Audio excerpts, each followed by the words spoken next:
Hello, and welcome back to the Logging Off podcast. However, it's just me today. Just me in my office in my cozy, comfy chair, one cam setup.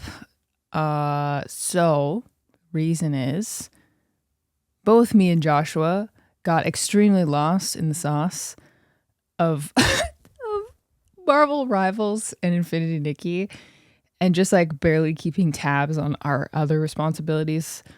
To make content and to do our respective jobs. We kind of realized to be completely honest with you, I completely forgot. Both of us forgot about the podcast until last night. And because we have stuff going on today, it's Wednesday as I'm recording this, I just decided, hey, we probably don't have time to do a full sit down setup planned yapping session in our living room, but I can do a little one cam, one mic setup in my office. So here we are. And I'm going to use this opportunity to be extremely selfish and just talk about my own interests and just talk about what I want to talk about. And also to just use this as a trial run. I've toyed with the idea of doing a solo podcast before. And I think I've hesitated because the only time I've done freestyle, long form content has been with a live audience with, feedback and people to bounce back and forth, and also a game going on at the same time. So there's like it's a dual input medium.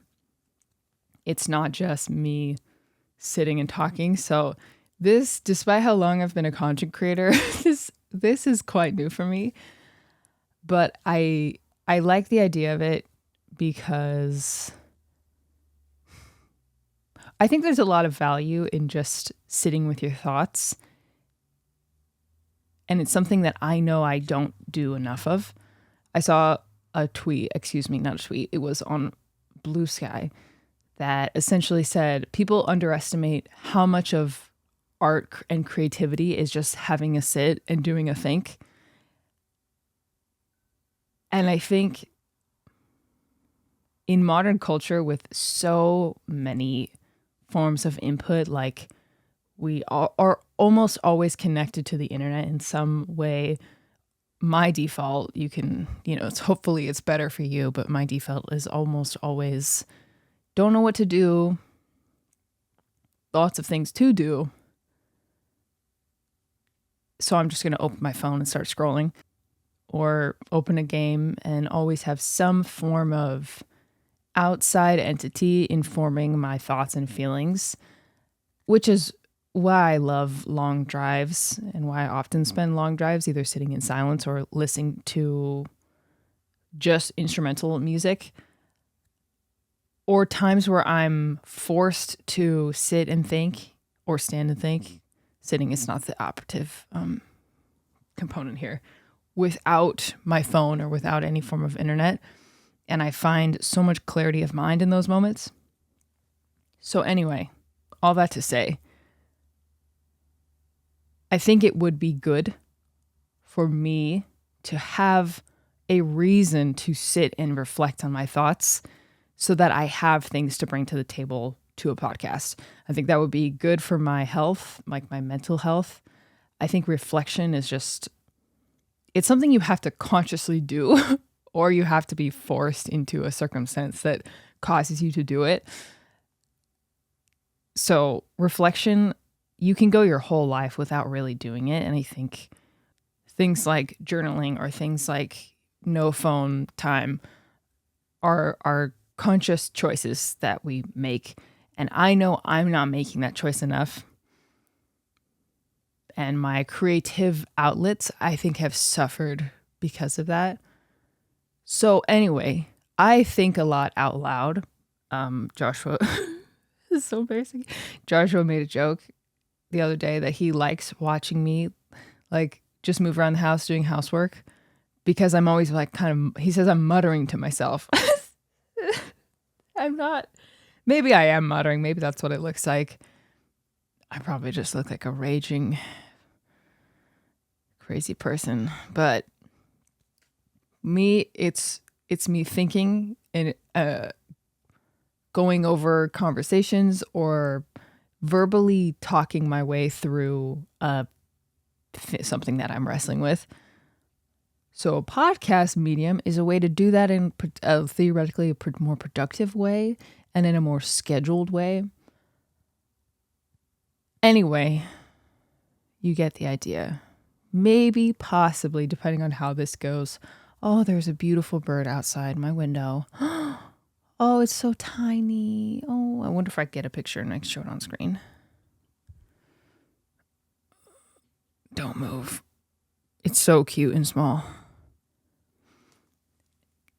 Okay. Sorry, distraction. So this may become a not a regular thing, but a new thing. Yeah. Welcome to a possibly short episode of Logging Off, just you and me this time. And okay, let's just get into this last week. Last episode, we talked about Rivals, Marvel Rivals, and Infinity Nikki. And I've been hyping up and yapping about Infinity Nikki for months now. Before it came out, I guess I heard about it, and because I saw other content creators getting sponsored to play it, and that was my first clue into the game. And then I was like, oh, dang, I wish I had a sponsor. And then maybe 3 hours later, my agent hit me up and let me know that they wanted me to stream it for an hour. I ended up streaming it for like 3 or 4. Absolutely love it. Oh, where to even start? There is so much that I could say about Infinity Nikki, and I have been talking about it on stream. And I've also been writing a script for a video I want to do later, just about what it means to have a game as high quality as Infinity Nikki that is primarily targeted at the female player base, female gamers in the industry. And I'm very happy to say that it is widely successful, at least in my space, which obviously I'm in the gacha space. So one person starts playing a gacha game and everyone starts playing the same gacha game. 10 million global downloads. That's a third of the people who pre-registered for the game. And I know from my own chat that a lot of people are waiting to install it. One, to see if other people like it, and to get past finals and end of the year projects and papers and stuff. Oh man, I what did I not say? What did I not say? I'm trying to filter through thoughts I've already had to newer ones. Oh, a surprising to me, male content creators are picking up the game and talking about how much they love it. And I don't want to say that I'm surprised. And I'm still fleshing out these thoughts because I want to make sure when I talk about it that I'm giving my full nuanced perspective as best I can. But oh man, it is so cool to see men appreciating a game that is so totally feminine, and not in it is not a sexualized game in any way. And I think I would actually really like to talk about, I would like to talk to some male content creators and male players about it, just to get in the inside perspective on it. But it's very cool to me to see men appreciating something that is targeted to women and something that I think encapsulates and celebrates the female experience so well. And I know, I guess it shouldn't be that shocking because it's not like women haven't been appreciating things that are targeted at a male audience for since the dawn of time, but especially in the gaming space. There are a lot of games historically that have All 3 cats are in my room. Pete Boy, you want to jump up here? Come here. I know you like this blankie. They don't understand what's going on. Whoa. Women have been existing in male-dominated fields and in male-dominated spaces like gaming for decades, and have been appreciating and finding their place in male-dominated games, like especially multiplayer games and communities around games. So I guess it shouldn't be surprising to me that men can appreciate things that are not targeted at them, can appreciate things like dress-up games and frilly dresses, like dressing up I guess it feels foreign to me because most of the time in the gaming space, it's women having to, I guess, not compromise, adjust maybe to fit into a male-dominated space. So to see that happening in reverse, I think it's very cool. And I hope people do get over like I can't tell the boys that I like Infinity Nikki, because it's a beautiful game, and I think it's testament to the fact that you can enjoy things, you can enjoy artistic, beautiful expression that doesn't specifically pertain to you. Like, it doesn't have to represent you in order for you to appreciate it. And that's something that I think I've believed, but am seeing in a way, I guess, that I didn't expect. I fully expected Infinity Nikki to be like, the girls are going to get it. A lot of people are just going to naturally get it. But I didn't expect a lot of more masculine men that I know to find out that they really like it and are happy to talk about liking it. Yeah. These thoughts are undercooked. I need to stew on it, I think, quite a bit more to reach a more full perspective on it. But that was a surprising bonus to watching Infinity Nikki find its place in at least the gacha space and in the like my creator circles. So that's been awesome. Streaming it has been awesome from like a business standpoint. The hype is real, and I think I've done a good job of staying on top of the content that exists in the game. There's a few things that I'm a little fuzzy on, still mechanisms of the game, but overall, I think I've positioned myself well to be like a helpful source regarding the game. So lots of new chatters, also lots of chatters in my stream who haven't played or haven't really engaged in like the Twitch community. At least this is what they've said. Haven't really been on Twitch or haven't really watched me in like months or in even years because they played Genshin during the pandemic, as many people did who don't normally play gacha games or don't normally even play PC or, high profile titles, I guess, at all, and have since stopped playing and gone back to their, I guess, whatever their normal life was before or what their life became after COVID. So it's been cool seeing people say, I got like sucked back into gaming and I haven't been this excited about gaming in a while. And I started gaming hardcore during the pandemic, as many people did.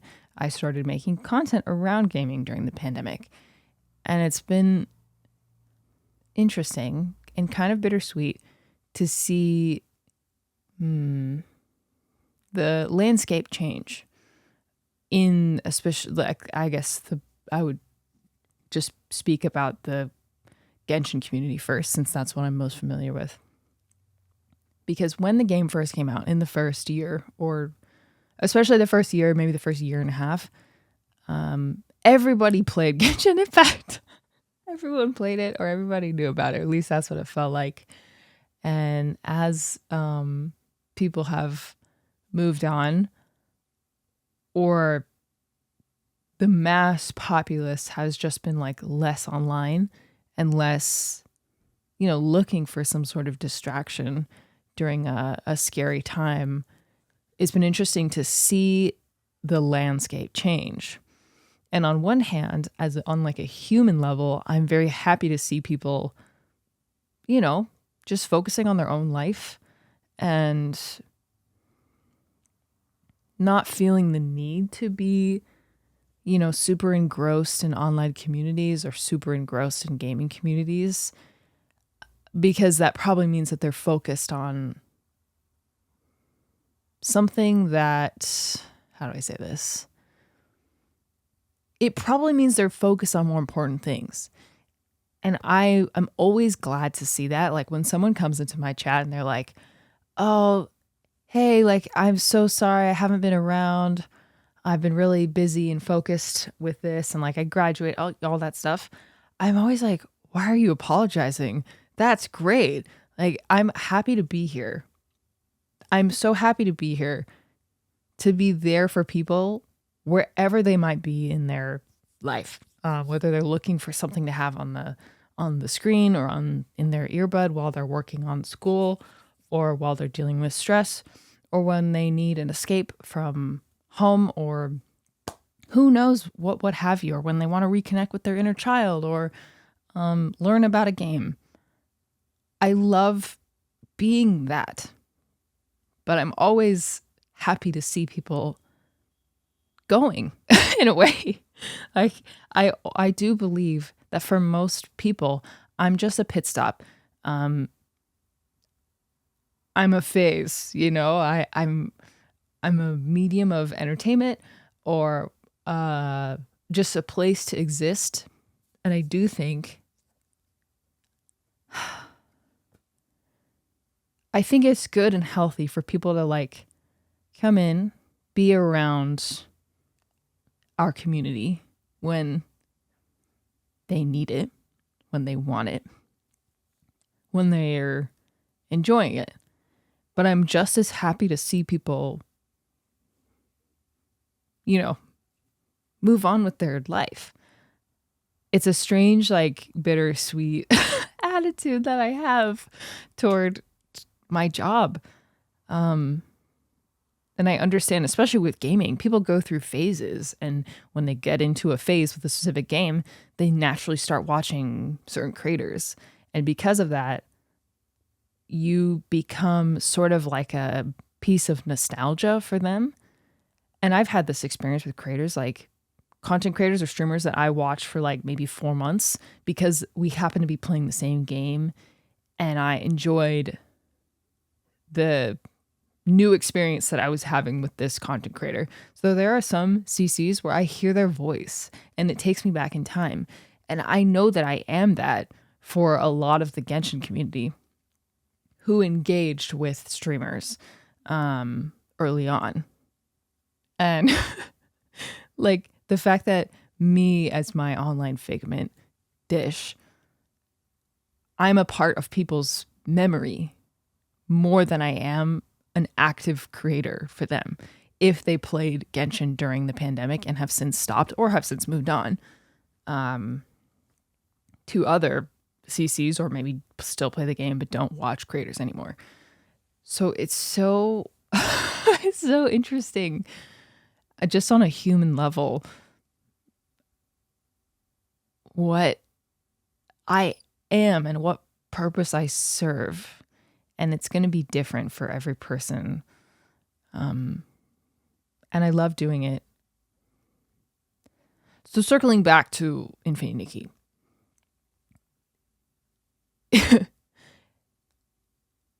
I started online making creative content, right?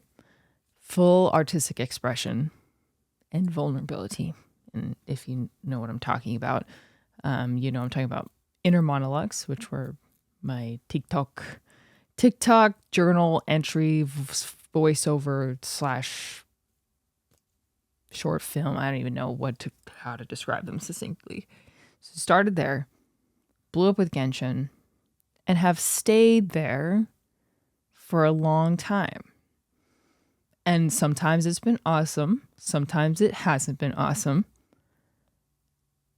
And I think really up until now, or until a few months ago, I started to think about like, what is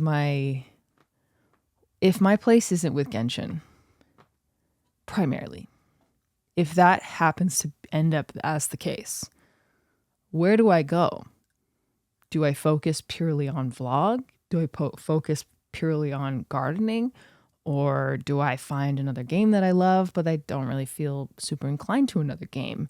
Would it be foolish of me to move on from Genshin because it's an easy, simple way to sustain my career, even if my numbers lower, which obviously they have over the years as I make less content and I feel less inspired to be creative with Genshin content. I think for a long time, I haven't been able to see past this like phase of my career because it has been so important and such a huge catalyst, and it is something I will never forget, and it will always be a part of me, right? But with the launch of Infinity Nikki and seeing how enthusiastic people are and seeing how much of my heart is like oriented toward the game and toward the people who play it, and seeing also, I mean, this is also just new game syndrome, but seeing my viewership kind of shoot back up in a lot of different places and feeling my confidence come back and feeling a shared passion with other people. Plus, I'll get into this, a surprising enjoyment of Marvel Rivals and a surprising desire to get better at the game and to play it a lot.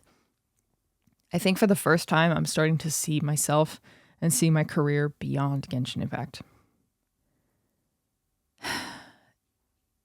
And that's not to say that I'm quitting, because I haven't quit. Though I haven't played at all this patch. I think realistically how that will go is I'll play the Archon quests and I'll play when Shnesnaya comes out and I'll watch what happens with the Harbingers, right? And I'll see the game through because we're nearing the end of the story. Like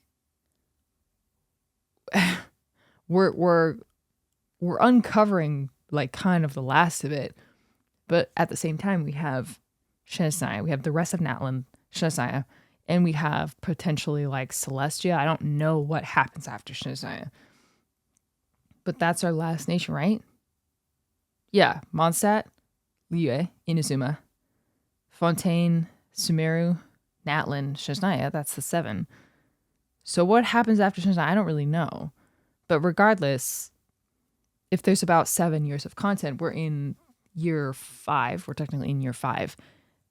Even just that is stretching over 2 years. And I know, at least right now, I know that my heart is not in it enough to focus on it. So it is going to be pushed to the side. It's going to be like a side thing. The point I'm trying to make, I think, is that for the first time, I'm seeing myself succeeding outside of Genshin Impact. And I think it's unfair or unrealistic to say that I think it's unlikely that I'll ever experience the level of like easy success that I experienced with Genshin in 2020 or 2021, because it was a firestorm of scenarios of like win scenarios, right? For me to succeed in that space at the time. I don't think, and I frankly, I hope that will never happen again.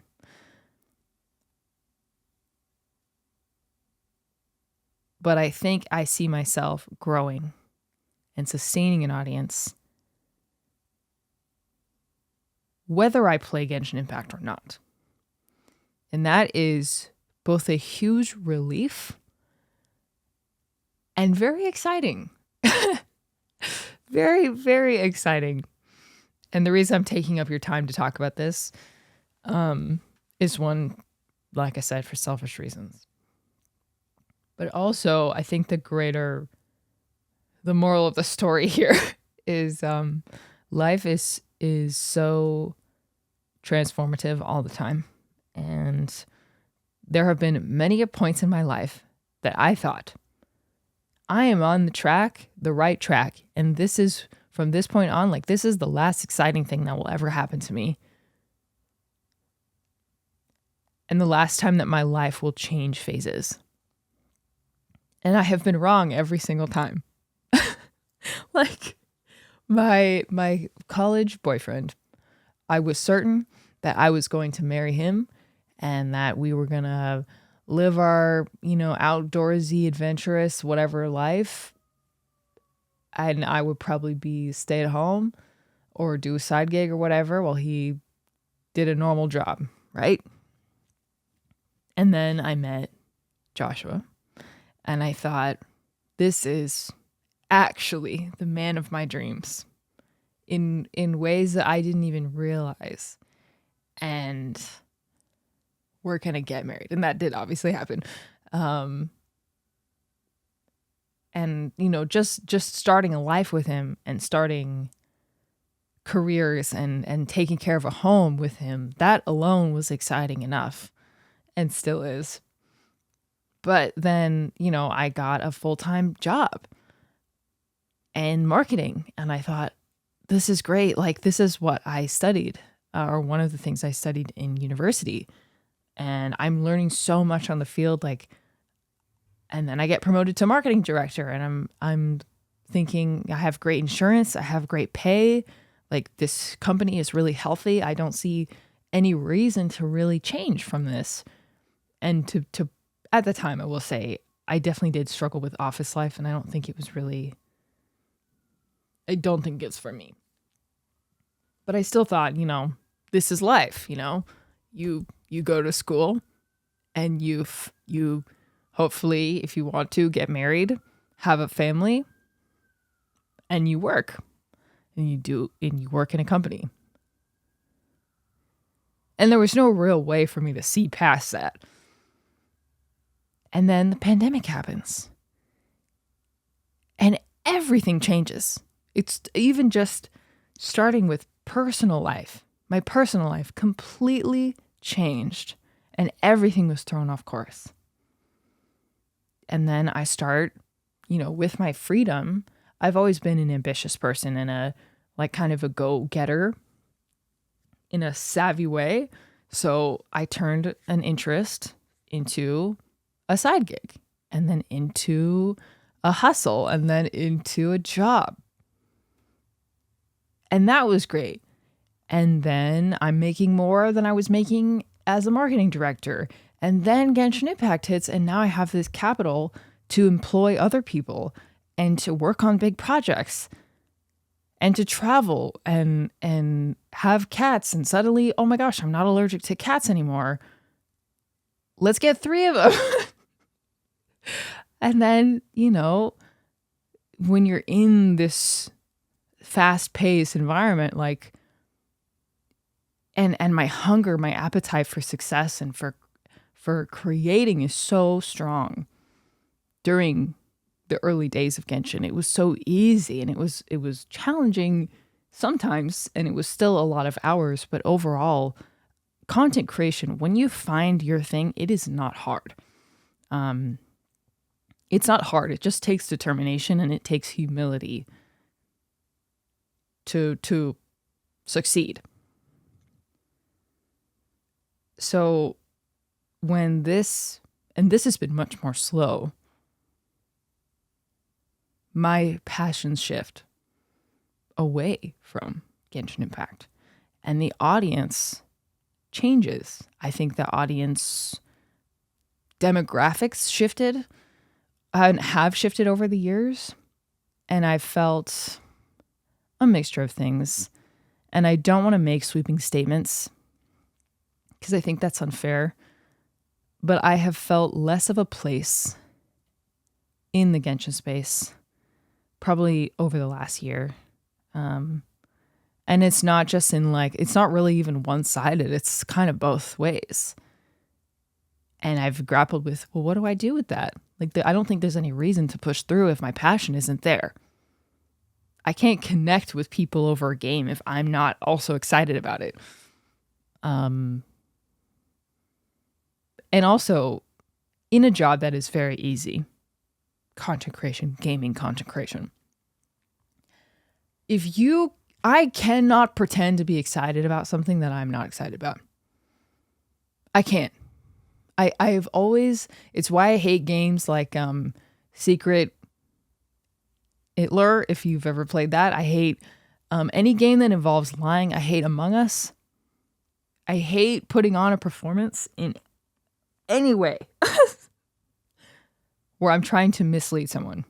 I can't pretend to be excited about a game when I'm not, or about a subject matter. And genuinely, huge props to people who do. People who can push through and make content about a subject, even if their heart's not in it. Genuinely, such huge respect to you. And it would be in my career's best interest to pretend and to put on a show, but I just can't do it. I cannot do it. So, to find something, and multiple things, frankly, to be excited about, and to not feel like I'm making a mistake, it's a huge deal, because games are not just games to me. They haven't been just games to me for a very long time. They can't be. But to have it all feel so natural again, I feel about Infinity Nikki the same way that I felt about Genshin Impact when it first came out. And truly, as a gaming content creator, that is both incredibly exciting and a huge relief. And I'm confident and I truly believe that I have and can continue to connect with the Nikki audience, which, if I can just say, the Nikki community is awesome. You guys are awesome. I don't know what I was expecting. Maybe I've just entered environments where I haven't felt welcomed in a community or in a franchise that is rather tenured. Nikki franchise has been 12, 13 years in existence now.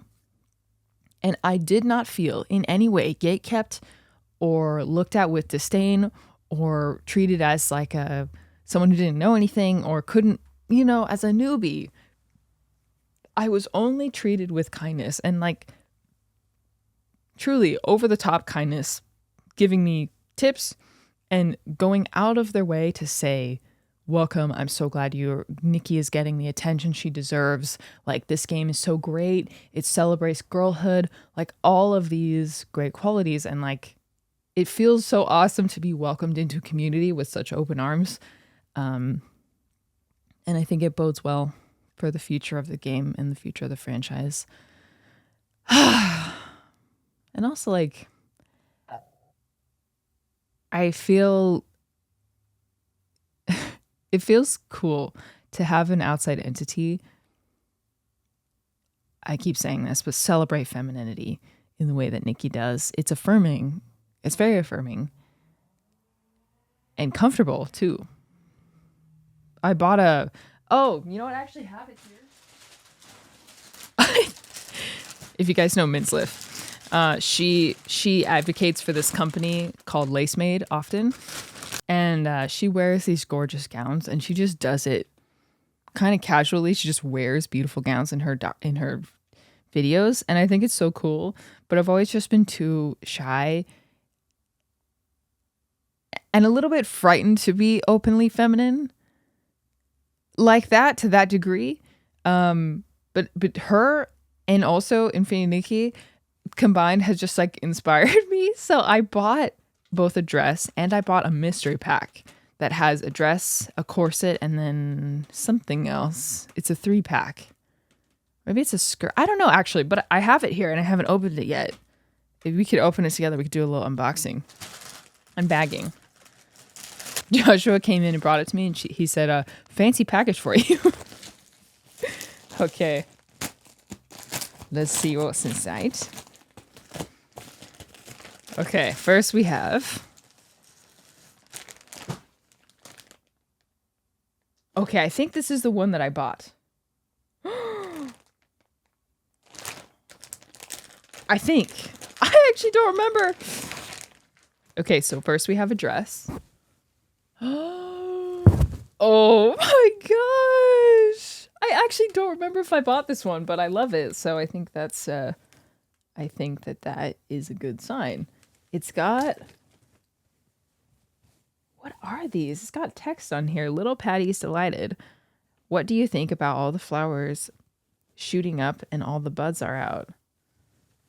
I don't know. It's got all these little drawings and lace, like a lace bodice with a little flower in there. It's a cream color for those who are listening instead of watching. Lace made exclusively for you.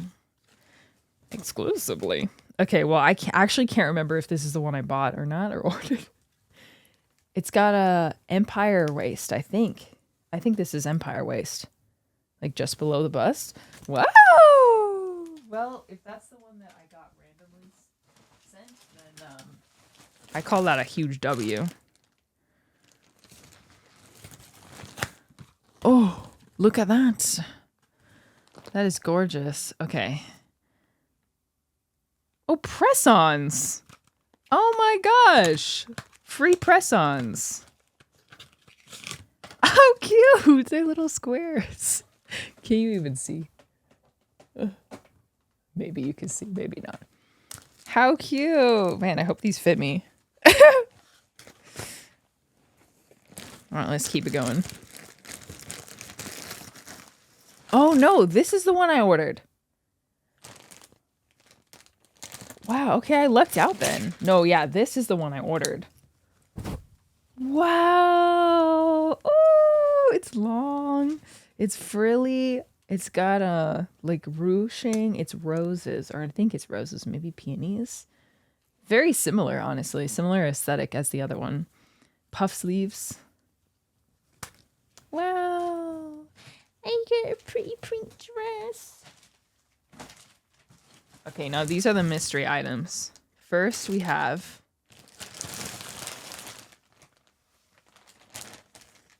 denim. Oh my gosh. Oh, a skirt. Oh, a denim skirt. It's a really dark wash. I think it's got a flare as well. Okay, love. Love. Thank you. Hey, is that a... Oh, I thought that was a security tag. Okay, beautiful. Last one is the corset. Okay. It's beige. It's beige. Oh, it's got sleeves. Okay, so it's a full corset, like full sleeved corset, with a floral pattern in a basket, like a basket vase in the front, and lace sleeves. Okay, I like it. I'm a little nervous about it. I'll just say that. I'm a little nervous about wearing corsets, but I will find a way to wear it. In the next 2 months, I will wear a corset. Watch. So yeah, femininity and girlhood and whatever. That's really cool. What else did I want to talk about? Oh, Marvel Rivals. Okay, so I've never played Overwatch. I've never properly played a shooter. So it's all very new to me. And I was very hesitant. I didn't think I was going to like it. Joshua just invited me to play with him because he's covering Rivals. and is, obviously making comic book content. And surprisingly, I really, really like it. And I actually want to get good at it. I want to get good, I think I could. For the first time, I'm starting to think that I can't get good at it. And because I've never played as shooter before, I've come to realize that I have very little faith in myself and in my ability to get good at something that is unfamiliar to me, which is funny because it's one of my favorite hobbies. Trying new things and becoming good at something that I don't know about is like my version of thrill seeking. But I've been too scared to play Valorant because Valorant is so precise, and just 5v5 with no revive, it's too intricate for me. Maybe I could graduate up to it. But Rivals is super fun. And I think I could play it long term. So it's been interesting to have two games be completely different, yet both capture my attention almost equally. Infinity is coming out on top for sure, but I'm having a super, super good time playing with Joshua and with friends and having something to break up, something competitive. I'm not a naturally competitive person, I think. But this game definitely brings it out in me. And I want to get good at it. And I want to break through my self-doubt. Okay? And I'll do it in my pretty pink princess dress. Okay. Well, I think that's it for now. I do have more thoughts to share, although that was a lot of thoughts. And I've been talking for 45 minutes. I hope that you guys are enjoying whatever you're playing, whatever you're doing, and not taking yourself too seriously and letting yourself be a dynamic person. A dynamic person who is not tethered to one job, to one skill, to one personality trait, or a person. You are your own person, and who you are is changing all the time. And you are always meeting and getting acquainted with a new version of yourself. Growth is a bit scary. Taking leaps of faith is a bit scary. But it's supposed to be, and that's a sign you're doing something right. Usually. Okay. Well, I'm going to sign off. Thank you for listening to this episode of me yapping for 45 minutes straight. I think that actually might be my biggest trouble with doing a solo podcast is talking for this long. Maybe I'll have to break it up into segments or something. Goodness. But we'll be back normal duo next week. And then let's see. Next week is December 20. No. Yes. December 18th. And then the next week is Christmas. So no podcast that day. And then hold on. Pause. 19th. So we'll have an episode next week and probably will not have an episode the following week because it's the day after Christmas, but we will have one on the 2nd of January. Wow, we're fast approaching 2025. This year has felt kind of glacially long for me. I don't know if you've had this experience. I think I've just been in limbo a little bit, both by outside experiences and choices that I've made. A lot of moving parts and a lot of changes. Some that were easy and some that were hard. And I think this has been, while difficult at times, a good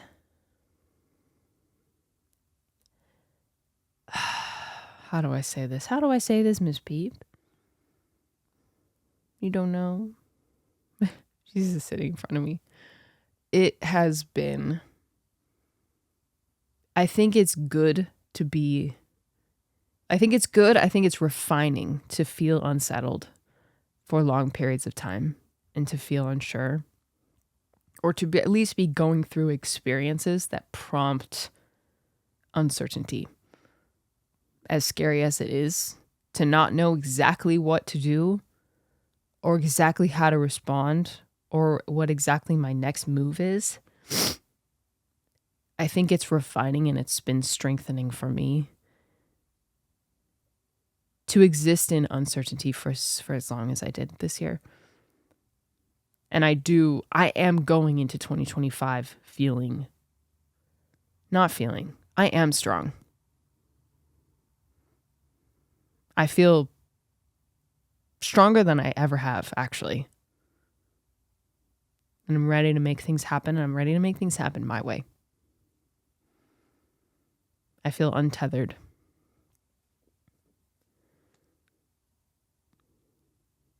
And that's the end of the sentence. And that's the end of this episode. All right. Thanks for watching. Thanks for listening. I'll see you in the comments. And I'll see you next episode. Well, we both will. Okay. Bye. Bye. Liking off. Bye. Bye.